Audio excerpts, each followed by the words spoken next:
putting together not one but two books.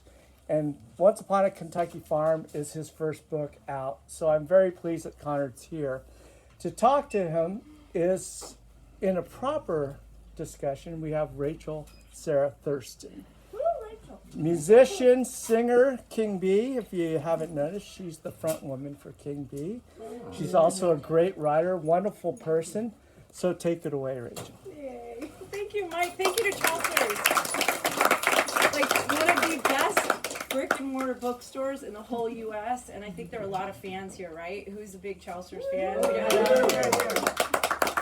Thank you for supporting Connard in this. So this is really exciting for us.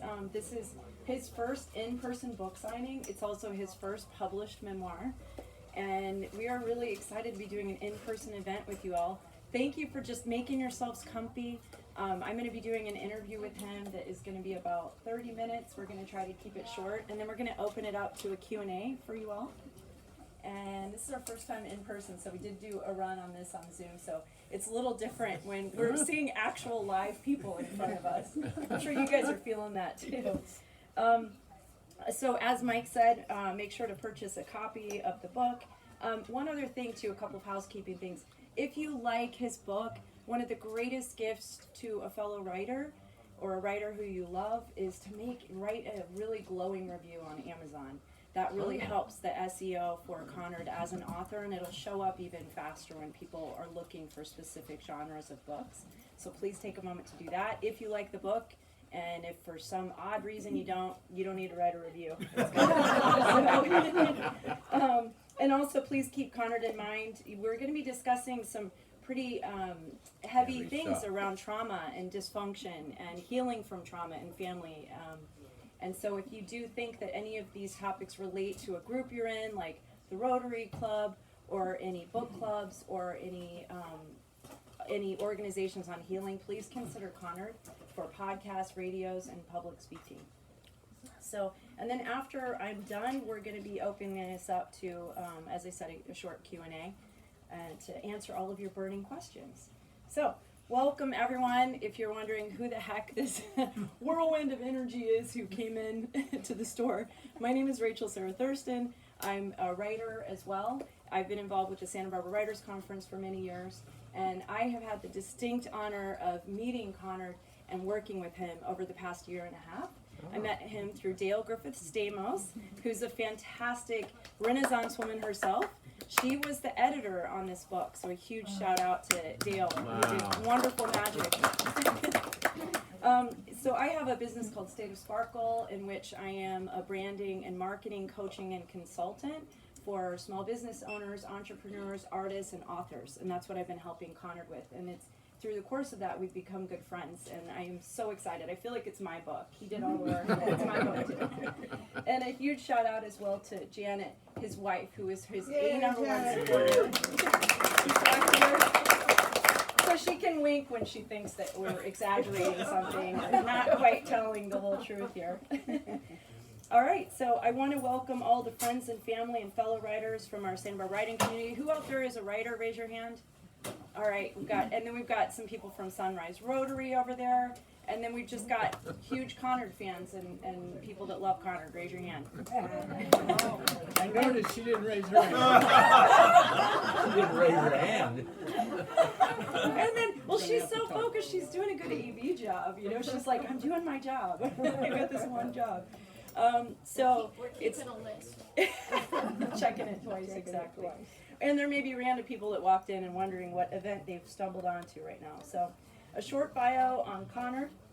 He grew up in the suburbs of Louisville, Kentucky. He spent many weekends and holidays with his grandparents on their rural farm in Kentucky.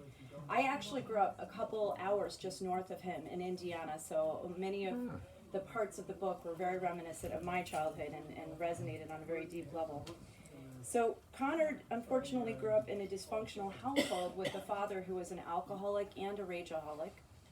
He sought respite from his father's abuse by visiting his grandparents on their rural subsistence farm, where they grew tobacco, vegetables, and they raised pigs and chickens. Throughout his childhood, Connard, his brother, and parents, they moved at least a dozen times. throughout his childhood, which took a tremendous toll on him, as you can imagine, along with his brother Verlin, his younger brother.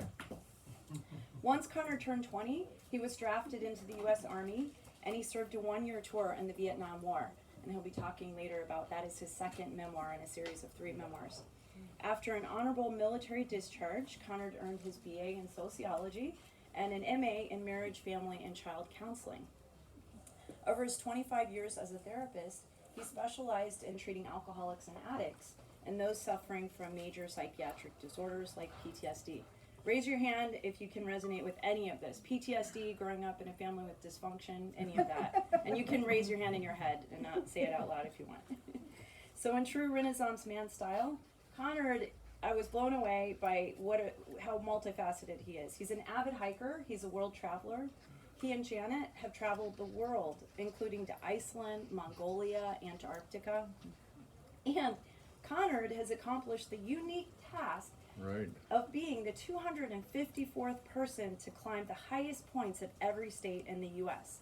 And that includes Mount McKinley in Alaska, which is a really crazy hard mountain to climb. He was also, there's another club for the lowest points in the U.S. states. He was the 4th person to visit the lowest points of all 50 states. So give it up for yet another amazing accomplishment. So he's currently hiking the Pacific Crest Trail northbound in sections starting from the Mexican border. And he's doing that in parts with a good friend. I'll be asking some questions of Connard about his process writing this memoir. And I'll do my best to not reveal any spoilers. I think, has anyone read the book yet? Besides me, Dale? Okay, 4 of us. I'm going to be very careful. I'm not going to reveal any spoilers that you wouldn't know from the back. This book is, to me, I think of this as a part coming of age, part trauma memoir, and a part love letter to farm living in the rural South and the joys and pains of being with family. It's a truly moving memoir that I was very moved by, and many of the farm scenes, what they ate, how they farmed, reminded me so much of growing up in rural Indiana, just a couple hours north of where you were. So, to start, you ready? As ready as I'm ever going to be. You're with friends. You're good. So, I want you to just start by reading a short passage. I was thinking page 41. Okay. And this is when, from my recollection, this is just a short piece that to me illustrates the innocence Connard had and the partial subconscious realization that he wasn't quite growing up in the idyllic childhood that maybe he would have liked to have. Okay. And let me just say, pardon me if I get verklempt, but I'm always raising my own emotions when I reread this, every time I look at this, or read it, or even think about it. The barefoot boy, in coveralls and a straw hat, lay against a log next to a fishing pole at the edge of a pond, about my size and age. The straw in his mouth and his hands in his pocket suggested he had no worries. His country life better than my city life. I lived in a neighborhood with barking dogs, where a rock thrown with my eyes closed would likely hit a house or a car. I lived where a fishing pole would catch questions but not fish, and where a gun in the open could lead to a police visit. Did he ever worry about his dad beating his mom? Hard to imagine so. Wished my life could be that peaceful. It gives me chills. I've heard it a couple of times. It's so beautiful. I love my fishing poles catching questions. So, what inspired you to write this? Well, I've been writing for a few years prior to this. As Mike mentioned, I was working on a Vietnam memoir. Before that, I had been writing about some of my climbing, hiking experiences. And finally got to the point that I don't know exactly what was the first thing, but I wrote some scene or a chapter about this experience. I can make this a memoir. So I started writing this. But I wanted to, somewhere deep down, I wanted to memorialize the people I grew up with, particularly my grandparents, my Uncle James, my mom and dad, and my brother, even though we had problems in our own ways. So it was one way to kind of purge that for myself, but also to put it on paper. I think when when we write things, we get it out of our head, we crystallize the concept, and we can look and revise it and say, no, it's that way. But it helps us clarify our memories. That's very important, I think. Yes, yeah, it helps us galvanize. So for those of you that aren't writers, let me say that I think everybody at some point in their life thinks, oh, I want to write a book. It's going to be really easy. I'm going to write it and then publish it. And let me tell you, that ain't the truth about being a writer. This is so much hard work. And often to get to this point, it takes many, many drafts and years. Sometimes it's even harder to write about your own life because you're so emotionally connected to that source. So Connard, how many drafts did you go through? How many years did this take? Honestly, I don't know how many drafts. I know I would write something and then tweak it and set it aside and come back and look at it and rewrite it. And every time I'd look at it, I'd add something new because I was always learning how to write, I hope, better. Till I got to the point I said, well, I want to have it edited, and with the help of Dale, she gave me some good suggestions, and that is to alternate chapters between home and farm, and home and farm, and home and farm, to really draw out the tension we were drawing. And somewhere along the way, it was all about trying to connect with my memories as best I could and the feelings associated with the memories, and trying to get that on paper, with the idea that if I wrote my life and I didn't try to write it for other people, then it would be more universal, that other people could relate. Well, I think you were really successful in this because I was so impressed by the level of details you used, the what you ate, the dialogue, the specific places at your grandparents' farm. And this memoir covers basically the ages of 4 years old Connard to 18 years old. And then his next memoir will pick up a little bit after that. I thought you did a really incredible job maintaining integrity to the characters too, and connecting to these vivid memories throughout time. So this book deals with some really heavy subject material.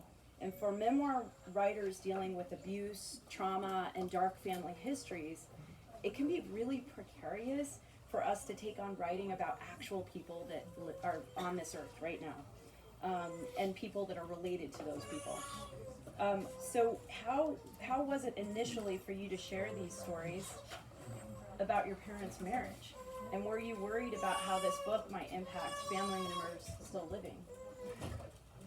Well, I started writing this memoir after my dad had passed away, so I didn't have to face that, but I started writing it. My mother was still living at that point. I hadn't really shared it with her, but I did start sharing some of the chapters with my uncle to check to see if my memory was somewhat correct or the details were correct, and he really appreciated that and did give me some corrections here and there. It's much easier if the family has passed and moved on than it is if they're living. I did have an issue with a couple of cousins perhaps reacting to it in a certain way, but I wasn't able to reach them. Okay. But what I did talk about is public record, and it's also about my feelings about what happened, so hopefully they won't be distressed about it if they come across it. And I love that you had your uncle look at it, because in the book, the takeaway for me is that the two of the big heroes were his uncle and his mom. I really felt like I knew them by the end. So as a writer, I often feel that writing about trauma can be healing in two ways. Just the act of writing your truth can be healing to your own wounds. And the second part of this is sometimes sharing your story with the world can help others feel not so alone in their own trauma. Do you feel like writing this memoir has helped you heal overall, or did writing about the abuse in the dark times re-traumatize you? It didn't re-traumatize me. I think it probably more than not, it helped me reconcile who I was, how I felt, what I did, my relationship with everyone, and to be honest with the world meant that I was claiming myself, claiming that part of me, claiming my history, to be able to say it to the world. So claiming the narrative was healing. Yeah. For you. Yeah, even though there are some things I'm not that proud of. I'm gonna get to that point too, because there's a chapter that I think all of you, when you read it, there'll be some things that may upset you more than others, and it's interesting. I think it says a lot about who we are by what we're triggered by as well. What was one of your most favorite scenes to write from the book? There may be a number of them if I was looking back at it to say, well, I really like that one. But the one that comes to mind is the one about eating watermelon on the front porch. I love that. Yeah, I won't say a whole lot about it, but there was a nice I wouldn't call it repartee with my brother, sibling rivalry of having a spinning contest. But I particularly enjoyed writing, and Some of my favorite scenes throughout the book had to do with food. Like it goes into great detail about just the love that was infused in the food. And his grandparents didn't have a lot of money, but everything they ate was grown, caught, or fished. They had a night of frog legs one night. They had fresh butter. His mom made homemade soap. They would eat chicken. They had fried chicken, and they literally went outside to the backyard to kill the chickens, pluck the chicken, and that was a dinner. But it just made me really hungry. Not the killing the chicken part, but So what was one of the hardest scenes for you to write, and why? well, to say the least, there were several, but I think the one was when I became very enraged. And should I say that? Am I giving too much away? I don't think that. I killed a cat, and I wasn't very proud of that. But I was so it's like the anger took over at some point, and so I started questioning: am I like my dad? Am I becoming my dad? Am I going to be like my dad? So it was really one of those experiences where someone in a traumatic situation experiences the anger, they incorporate, they don't have the skills to express their anger, and they start acting out too. So that was probably the hardest to write, because I thought that would be the worst thing for me, for people to judge me about. Yeah. But then again, having written it now, I can claim it and face that without feeling that I have to run away from it. That's so powerful to hear. He changed his answer when I interviewed him on our Zoom. He had a different scene, and it's very interesting that you shared that, because that chapter was the hardest for me to read. But then reflecting back on it, I think it takes enormous courage as a writer, because it's easy to throw other people under the bus and say this is abusive, my father was an a-hole. But then for you to share some of your dark side with the readers, it shows an incredible courage. Yeah, and I It's wanted very well it to done. be as honest as I could be, and without sharing that scene or some other scenes, I didn't. If I knew I wasn't have integrity about it, then I would expect or suspect other people would pick up on that lack of integrity as well. Well, you did well. So I think although your mother was a victim to your father's abuse, I found it so fascinating the way he wrote about his mom. And Dale, you're nodding over there. Your mother could have easily come across as a victim, but she came across as such a strong woman, and I could see easily how she was basically a product or a victim of her generation and being trapped in that marriage, in a man's world, in that time period. Yeah. And so this was the fifth decade, and I think About 50s, right? 53, Okay. yeah, early 50s, The 50s. mid-50s. So, I think that it's very interesting, because you were all victims as a family in a generation in which PTSD, alcoholism, domestic abuse, they weren't talked about. And religious beliefs and social dogma at the time kept women trapped in abusive marriages, with little legal or financial resources to help them in leaving or divorcing. If your mother had been born 40 or 50 years later, do you think that she would have responded the way she did back then? I think she would probably have known about other resources, like Codependence Anonymous or AA, or perhaps would have learned about trauma therapy or things such as that. So yeah, I think she would have had more resources and probably would have reached out more. Yeah. So throughout your childhood and because of your father's binge drinking and inability to stay at one job, hence them moving at least a dozen times throughout his childhood, which takes a toll, your family was often on the verge of homelessness. I find it interesting that your grandparents were quite frugal. They owned their own farm. They were subsistence farmers, so they didn't have a lot of money. But it came across that you always felt rich and so loved when you were with them and surrounded by this love, food, connection, and family. How has growing up in poverty and rural areas and those experiences with your grandparents shaped your character in life? Well, I think I learned to be frugal.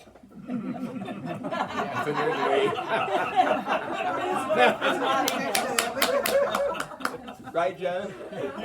Right? I learned to appreciate I learned to appreciate the value of living on a farm or being a farmer, though I don't particularly want to be one myself now.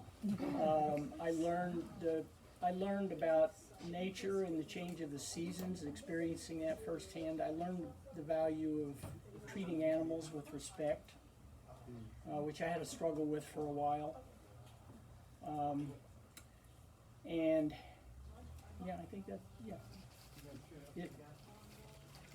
No, I was talking to Connard after I read the book, and it made me feel even closer to him, seeing the side of him and where he grew up. And I had asked him, do you ever take a step back in your life and think how far you've come from being on the verge of being homeless as a child to living and owning a home in Santa Barbara with an amazing wife and living the dream? Like, do you ever just pause and think? I do, and I appreciate the fact that I don't have to worry from minute to minute about, can I spend money for this? Can I spend money for that? Yeah, I do have that gratitude. It's as if, I hate to use the phrase lady luck, but lady luck shined on me. Yeah. I mean, I'm grateful that I met Janet, and I couldn't ask for anything better. Aww, shout out to Janet. She's smiling, I can see behind the mask, big smile. So, as we mentioned, we just have a couple more questions, and then we're going to open this up to a Q&A. There are some darker moments that we alluded to early on, and the scene that he mentioned is one of them, but there are many that had to do with your parents. Did you struggle to share, you touched on this a little bit, was it painful sharing the darker side of yourself, and were you worried about becoming your father? And do you ever still worry about that now, or do you feel like you've done enough healing that you've distanced yourself from that? Well, I'm sure there's qualities I have that are much like my father, and being stubborn is one, and having intense anger is another, although I do a much better job of dealing with mine than I think he did of his. I think after writing it and rewriting it and editing and so forth a number of times and thinking it through, but also having had a 25-year career as a therapist, I dealt with a lot of my own emotions and other people's emotions, and when you're dealing with others' emotions, you're forced to deal with yours as well. So there was a whole lot of that self-examination and self-assessment during that period of time that I think helped me reconcile a lot of that before I even started writing this.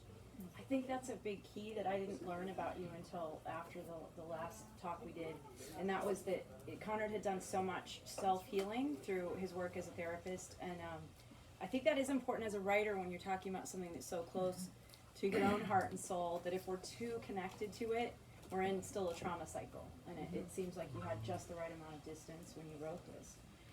So, do you feel like it is true that the truth will set you free, and how do you feel after completing this? Do you feel a sense of peace, or how do you feel? Well, about this, yes, I feel at peace with it. Though who knows what will come, in the future regarding this. I'll just deal with that as it comes. I forgot the first part of that. Do you feel like the truth will set you free? Yes. The truth will set you free if you embrace it. If somebody else is telling you the truth, that doesn't necessarily set you free. that's their agenda. If it's your agenda to tell yourself the truth, then yes, that sets you free, I think. Wait, say that. If someone else is telling you your truth, Oh, that's their agenda. If you're telling yourself the truth, it's an inside job, that's your agenda, that sets you free. I like that. Thank Yeah. you for clarifying. So, what do you hope will be the main takeaway for readers after reading this? What's your ideal? Well, I think we've been talking about that. One, the truth will set you free. I'm a big believer in the 12 steps of recovery. I do think they can apply to all of us, no matter, we don't have to be an alcoholic or an addict, we don't have to be a gambler, but we can follow those steps in our own lives. And with the 4th step, it's talking about doing a moral inventory, a fearless moral inventory, and that's kind of what we've been talking about here with my doing this. But I think as you do that, and you open yourself up to supporting others and you communicate with people, they will share those with you. You help one another. You build a kind of humanity, or you enhance that about yourself. You become more spiritual. I'm not saying religious. You become more spiritual. I think that's lovely. I love all of these new nuggets coming out of you. It's wonderful. So I thought there was a really beautiful passage that to me encapsulates this essence of the book, page 288 and 289.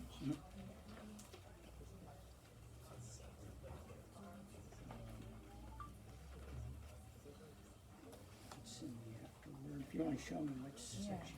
So beginning here to the Okay. end. All right. And again, pardon me if I get verklempt. I cherish most of my childhood memories, particularly those of the farm, and not just Grandma's smiles and gentle manner. I cherish those of play with Cousin Billy, my soulmate, and piles of broken Easter egg shells scattered across the front yard.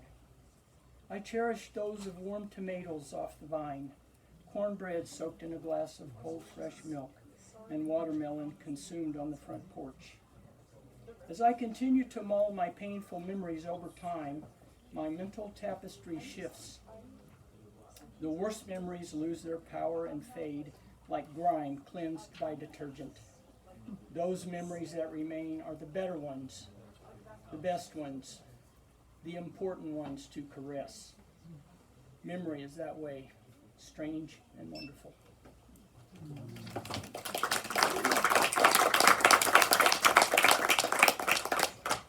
So before we pivot to a Q&A, what is your next project? Let me just say, Connard and I are cut from a similar cloth. We're both very type A, but he takes type A to a whole new level. So when I ask him about celebrating this, he's always, Janet can attest to this, he's always working on the next 10 dreams and goals that he has. So what is your next big writing project? To talk to my mentor there about my next memoir, Another Day in We've Vietnam. begun talking already. And it's about? It's about my time in the U.S. Army in Vietnam. Okay. And this is a testament to how fabulous his writing is. When I finished this, it was such a fast read. And as soon as I was done, I went into the house and I told my husband, I cannot wait to read his Vietnam memoir. Not because I think it's going to be all unicorns and rainbows, but because I'm going to really appreciate seeing Vietnam through your eyes. So we are very excited for that. So we'd love to open this up to a Q&A.